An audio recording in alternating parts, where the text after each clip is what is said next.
Hey everybody, Dr. Gangrene here. I wanted to take a minute because I got something really cool in the mail, another piece of Vincent Price memorabilia that I wanted to show you guys. This is kind of neat, something I picked up recently on eBay, of course. This was super cheap, but it's fun. This is an album that's suspense. It's got two half-hour episodes of suspense, and side A has this Peter Lorre episode. It's called Til Death Do Us Part. It says it's the complete show exactly as heard on CBS, December 15th, 1942, a tale well calculated. But the coolest part is on side B here, this Vincent Price side, and this is the complete classic Bloodbath, starring Vincent Price, exactly as heard on Escape, June 30th, 1950, CBS. And I love the description here. This is the best part of it all. You're trapped on a sandbar in the middle of a jungle river with vampire bats, piranha fish, electric eels, a boa constrictor, and 4 friends all trying to kill you. You gotta watch out for those piranha fish. Well, if you guys want to hear it, tell you what, we'll go ahead and do that too. We'll take it over to the record player and we'll actually play this thing and you guys can listen to Escape.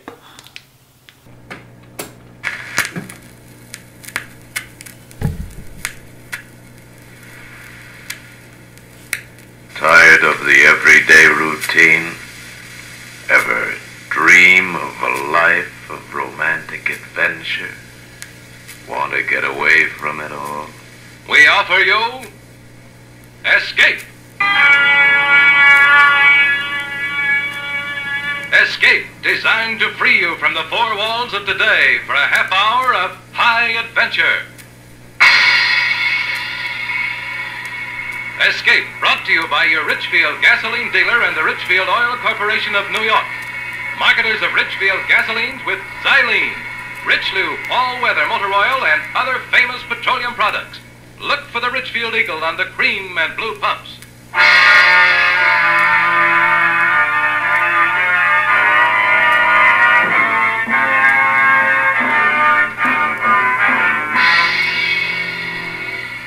Tonight, we escape to the jungles of South America and a seething tale of terror and violence as told by James Poe in Bloodbath, starring Mr. Vincent Price.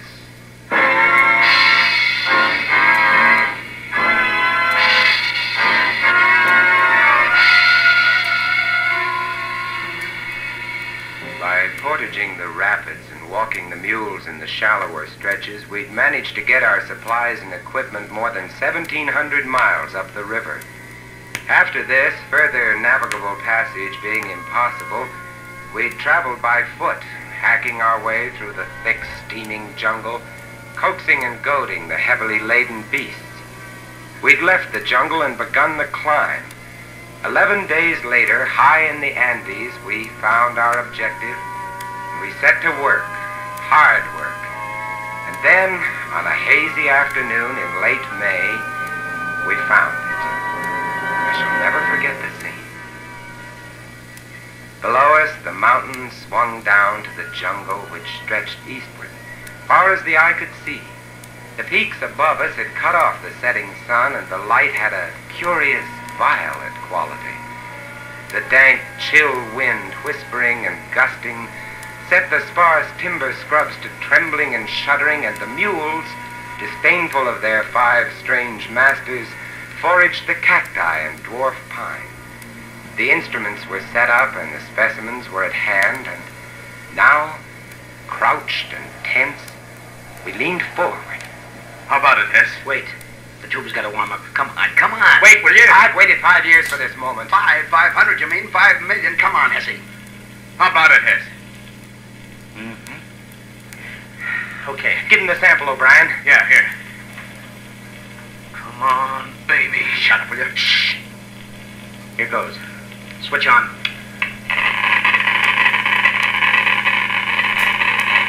Holy cow. Good. Good. It's fantastic. Fantastic. Yeah? Come on, Hesse. What's the word? Yeah, Hesse, give. Gentlemen. Gentlemen. Unless this machine is busted, unless this Geiger counter has forgotten its multiplication table, We have discovered the richest lode of uranium ore known to man.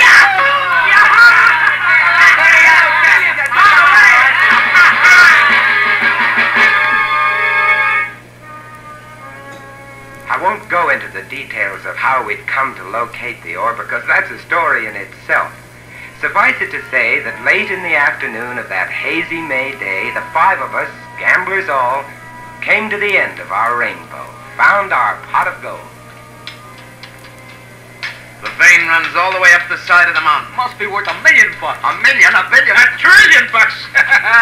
Do you boys realize what we've got here? Sure we do. We've got the world at our feet. Why, the man who gets the strike registered in his name can be a king. Every country in the world is going to come running up to him with trunks full of money and power. You tell him, Hesse. Power? Yeah, we'll make the United States the most powerful nation on earth. Why the United States? Oh, you wouldn't sell to anybody else, would you? I'm a businessman, Harris. You're a fool. No, I'm a businessman. $1 trillion. Oh, gents, we've got the world at our feet, split 5 ways.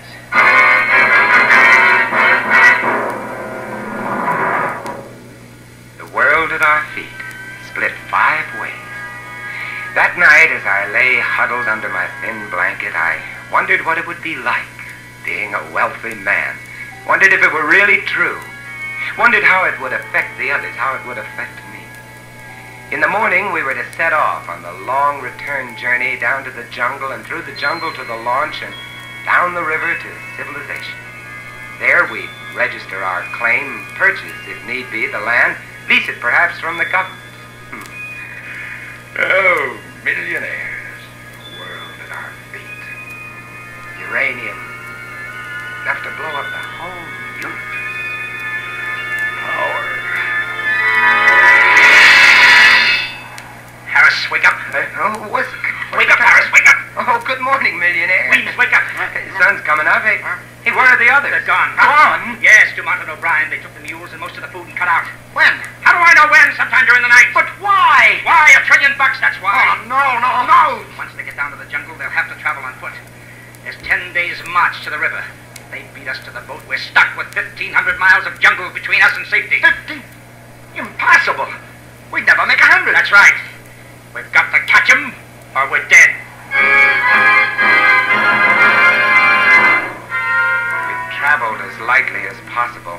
It was a risky business, doubly so because O'Brien and Dumont had taken our guns with them. The only weapons we had between us were one long machete and 2 pocket knives.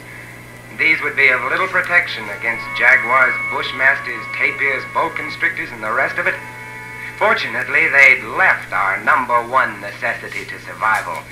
They'd forgotten to take our quinine. This and our food was all we carried.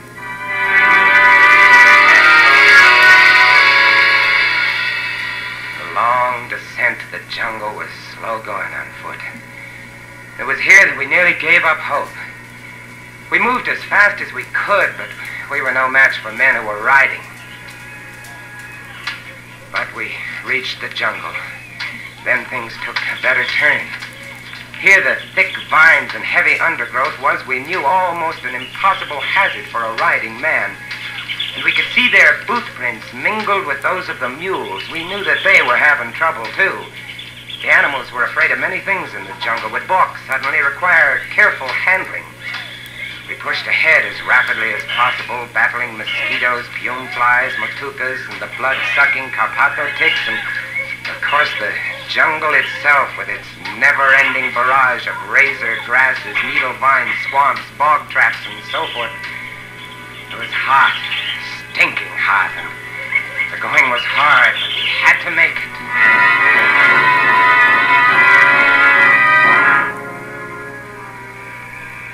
We couldn't travel at night. They'd taken our flashlights. We'd bundle up as best we could, protecting ourselves not from the cold. It was hot and muggy even at dawn, but from the mosquitoes. And as we progressed towards the river area, from the bats. Vampire bats. Ever seen them? They're small, rather fragile-looking little things. By day they hang, heads down from the trees, wings folded like clusters of rotten fruit. By night, They hunt. They have razor-sharp teeth, bite like the finest steel scalpels. Their object is to break the skin very delicately, start the blood coming, and then they simply hang on and sip. Without mosquito netting, we had a rough time of it, a sleepless time. But we managed to keep on going. And on the third day... It's no use, fellas. We can't make it to the river before them. We've got to, Weezy. We've got to make it right, Wayne. And even if we do catch up, they get the guns. Shh. Huh? What are you stopping to? Quiet, quiet. I heard something. What did you hear? Shh. Gunfire. Yeah. Come on. It can't be more than a mile or two ahead. Come on. We ran through the jungle, following the fresh marks of the animals and the two men. And a half an hour or so later, we broke into a little clearing, and there was Dumont.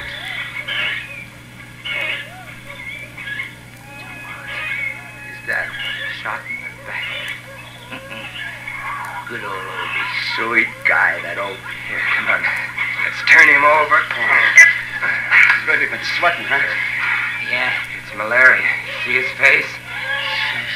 Good old Obie. Dumont came down with malaria, probably started to slow him down. Sweet guy, that Obie. Come on. Come on, let's go. Hey, they should have remembered the quinine. I got no sympathy for Dumont. You know what'd be nice? What? If that Obie should get malaria now. Yeah. He'd be helpless. He'd ask me for quinine. And I'd throw him a stone. On we went. Now there were no boot marks with the mule tracks. Apparently O'Brien was riding one of the animals. From time to time we'd see a flurry of tracks churned up as though he had to dismount to tug one of the beasts back onto the trail. We followed the tracks for another 2 days, and then on the 6th day, we found one of the mules. How you feeling, boy? Huh? Where's your saddle? He really looks big. Look at those marks on his flanks. Vampire bats. Yeah. That leaves O'Brien on foot. Yeah. Hey, you hear that? Hey, it's the launch. We're at the river. He's starting the motor. Come on. It wasn't very far, just a few hundred yards, and the path was strewn with O'Brien's discarded supplies. Quite suddenly, we came out of the jungle and onto a narrow white sandbar. The river. And there, not 30 feet away from us, just drifting off into the deep, dark, fast-moving waters, was O'Brien in the launch. O'Brien!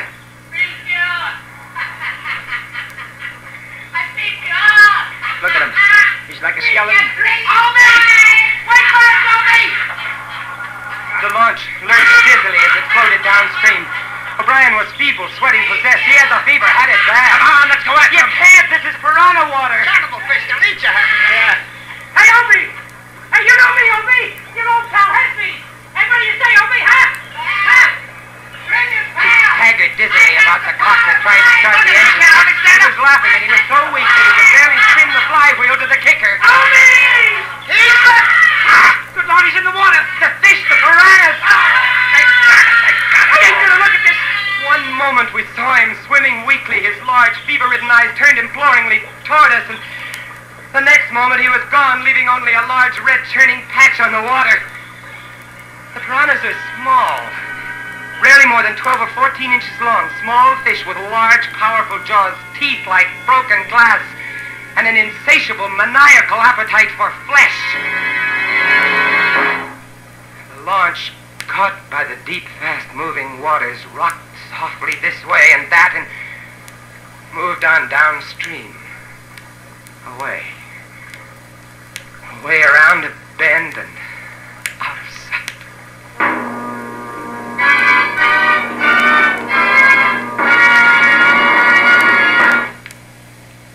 The march of science over the years has produced better than ever gasoline for your car. But now science adds one of the greatest gasoline components of all. It's called xylene. Xylene, a super gasoline component, adds two great qualities to gasoline.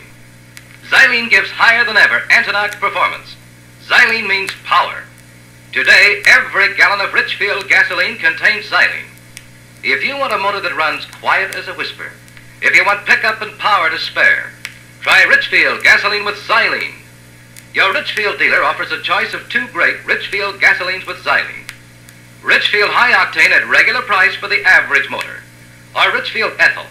Ethyl at its best for tip-top results in the highest compression motors.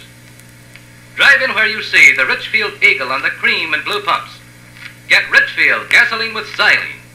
Xylene, one of the highest anti-knock components in gasoline history. And now we return you to Escape, starring Vincent Price.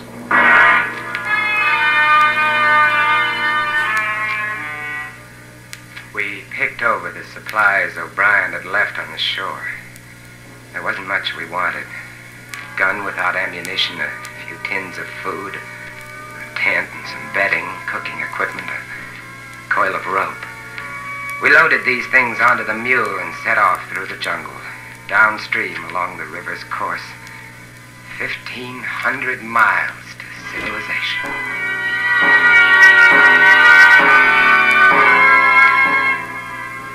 We had it tough. The jungle was thick along the river's bank, and we made little progress. Not more than 5 miles that day, but the next day, we rounded a bend, keeping close to the shore, and there, about a quarter mile below us, and nuzzling the opposite shore, grounded on the sand, lay the launch. Looks shallow enough here. Yeah, it does. Yeah, but what about the fish? How deep does it look to you, Harris, with the deepest spot on it? Well, maybe 2.5 feet, maybe 3. Most of it's less than that. I got an idea. Shoot. We gotta get across the launch, see? So here's what we do. We throw away everything. There'll be food and water on the launch, see? Yeah? Now, you see that little patch of sand in the middle of the river where the bar shows? Yeah. We go that way. That's bound to be the shallowest way, see? How do we go? On the mule, the 3 of us. Ah, you're nuts. This mule ain't in such bad condition it can't get the 3 of us across 70 feet of shallow water. What do you say, Harris? Why not? All right, I'll get aboard first. Come on. Get farther up, Whimsy. You're the lightest. Yeah. Harris, you get on next. Hang on to Whimsy. Here. Carry this coil of rope around your neck. We may need it. I've got the machete strapped to my back. Hey, you set, Weems? Yeah. Now hold tight to me, Hess. Don't worry. If I go, you go too. Yeah, and if he goes, I go. So let's hang on, gents. Let's really hang on. As long as he's moving fast, he can't get at his legs. Ain't that right? He's not showing anything to him but hoofs and hair. Hold his head up, Weems. Don't let him look down. You all set? Yeah, all set. All right, here we go. All right, get off. Come on. Come on, baby. I felt the mule lurch when he stepped into the water. your ears The off. sand was softer here than on the shore. Sand, huh? Ahead, not 40 feet away, lay the little spit of land. The mule refused to run, couldn't run, and before he'd taken 10 steps, I knew he was too weak to support the 3 of us. From every direction in the swirling water about us came small, shadowy, dark shapes. Come on. The piranhas. Don't stop. Come on, baby. Keep moving, baby. Come on. Move along, baby. He can't do it. You gotta do it, baby. Come on, swing over. What are those? Piranhas were churning the water about us, and coming in from beyond them were 4 or 5 long, dark shapes, 6 and 7 feet long, thick and wriggling. Electric eels. Just sting him. Get along to the bar. Get into the sandbar. Faster. Come on. Made it. It's true about electric eels. I can throw a jolt that'll kill a jaguar. They got jaws like a vice. So, here we are, gentlemen. Stuck. Just 30 feet of water between us and the shore. Get across it, and we can get to the launch and the civilization and all the rest. The 3 of us are too much for that mule. Only 30 feet. Why, you could run it in seconds. You see those little shadows around us in the water? I see those little shadows around us. You don't have to draw pictures. Hey, Oh, here's another bright idea coming up. as a matter of fact, yeah. Yeah, hold on to your hat, Harris. We got that curl of rope. Yes. The mule could carry one of us. That mule's not in such bad shape, you know. Yes. Tie the rope over his bridle. Then one of us pulls him over with him fast, you see. One rides, and then the other 2 pull him back. Yeah? And the next one gets on. Yeah. What do you say? Oh, we can't stay here. It's a natural. Who goes first? Me, on account I'm the lightest. I won't tire him so much. How about it, Harris? All right. Well, get going then. Okay. Tie that rope to his bridle. I'm doing it. All right, give me the machete. What do you want the machete for? I want it, that's all. Give me. Okay. All right, now you 2 get at the end of the spit. So when you pay out the line, you don't get it caught in his legs. Well, you think of everything. That's right, I'm a smart boy. Ready with the line. You sure it's tied fast to the bridle? I'm sure. No funny business, Weems. All we gotta do is jerk this rope once while you're over that water and you're done for. You're a sharp article. Yeah, that's right. But not sharp enough. Hey, Weems, you cut the rope! The rope, our only salvation, was cut. And now Weems, grinning and riding, was out into the stream, heading for the shore and safety. He went not 15 feet when one of the long, dark, wriggling shapes made for the mule and got his leg. The mule reared up on his hind legs, the eel clinging to his foot, pumping paralyzing shocks into him. Weems clutched his neck with one hand and slapped him on the flank with the flat of the machete with the other. The mule came down and more eels went for his legs. He began to lurch sideways. Weems swung the long steel blade in an arc, barely missing the mule's leg, and connected with one of the eels. Hair seemed to stand on end. His other arm released the mule's neck. The arm holding the blade was extended stiffly, still caught in the thick, muscular back of the electric eel. And then the mule reared again, and Weems fell back into the water.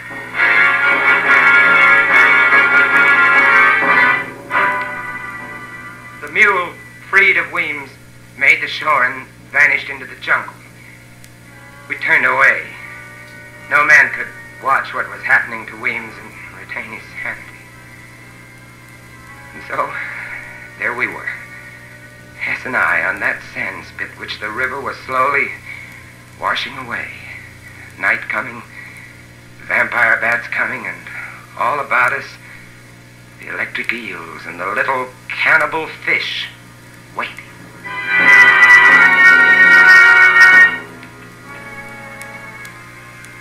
There was no moon. There were evil stars, red and yellow. It was a black sky, and against it, blacker shapes, the vampire bats.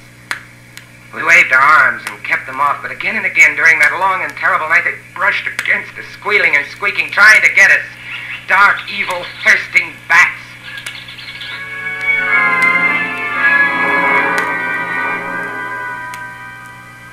1,000 years later came the dawn.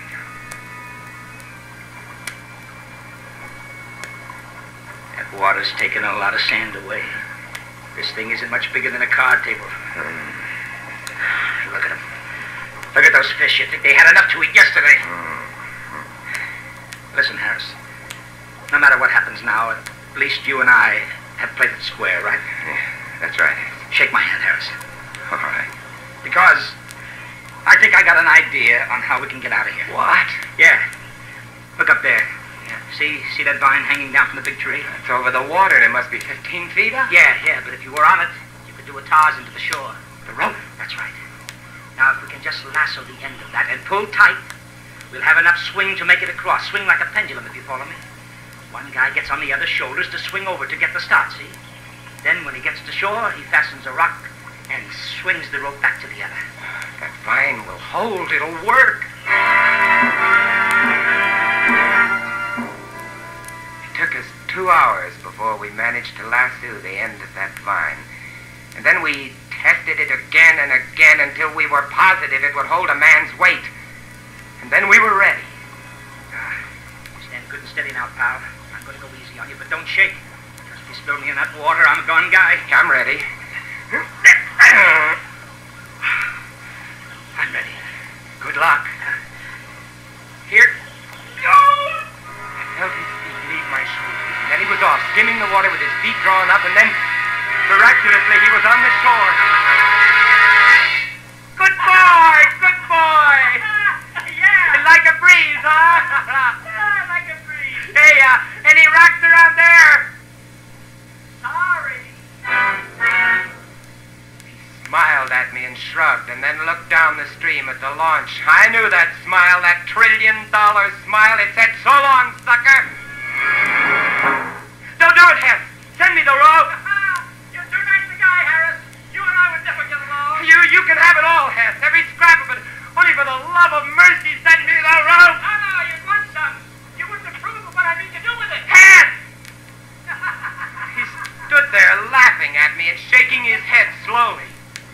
But above him, just over his head, was another vine, thick and mottled, and it was moving. Look out, Hess! Hess! He didn't understand or didn't hear me. Just stood there smiling and shaking his head. The boa constrictor dropped heavily and accurately, a thrashing tangle of scaly muscles.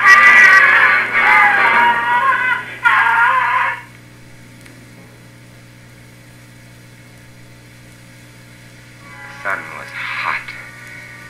Blistering hot. I was alone. All alone. Except for the ever-waiting piranhas.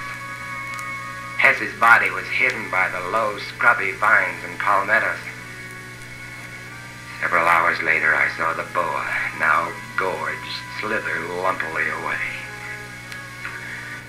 I waited, and I waited.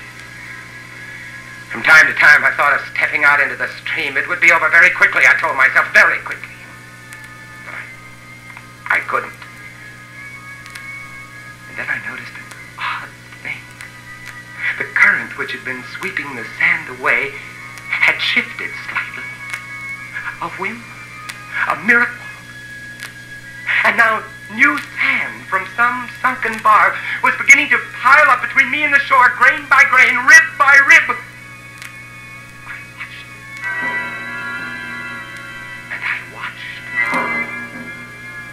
I watched. And at 5 o'clock that afternoon, I walked ashore and didn't even get my feet wet.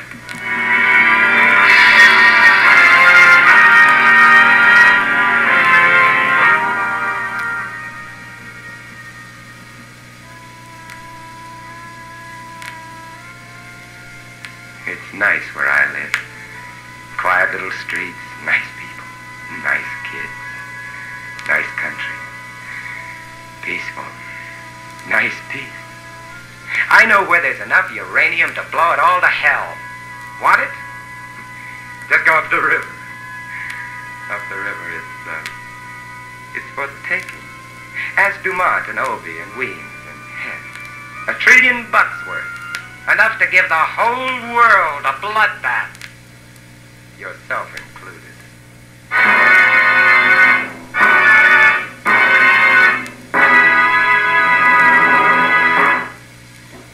Warm summer weather makes you think of baseball games, picnics, and holiday driving. But be sure your car's ready when you are.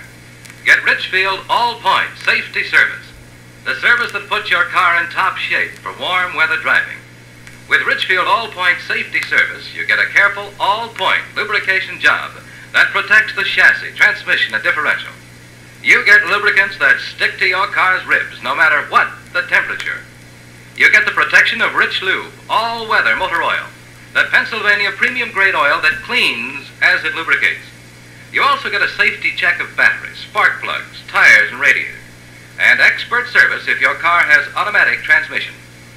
The Richfield gasoline dealer is specially trained to protect your car against wear and breakdown.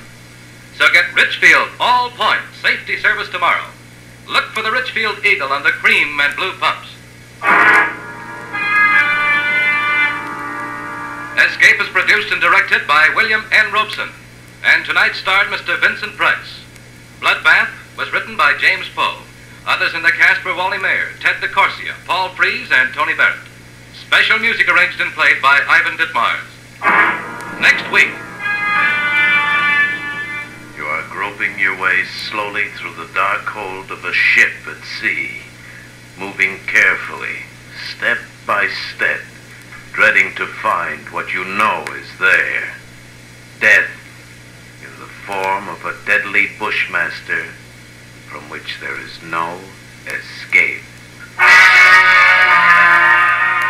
Next week at this time, the Richfield Oil Corporation of New York invite you to escape to the Caribbean and a grim voyage of impending death, as Martin Storm tells it in his exciting tale, A Shipment of Mute Fate. Goodbye then, until this same time next week, when once again we offer you Escape. Tom Hanlon speaking. This is CBS, the Columbia Broadcasting System.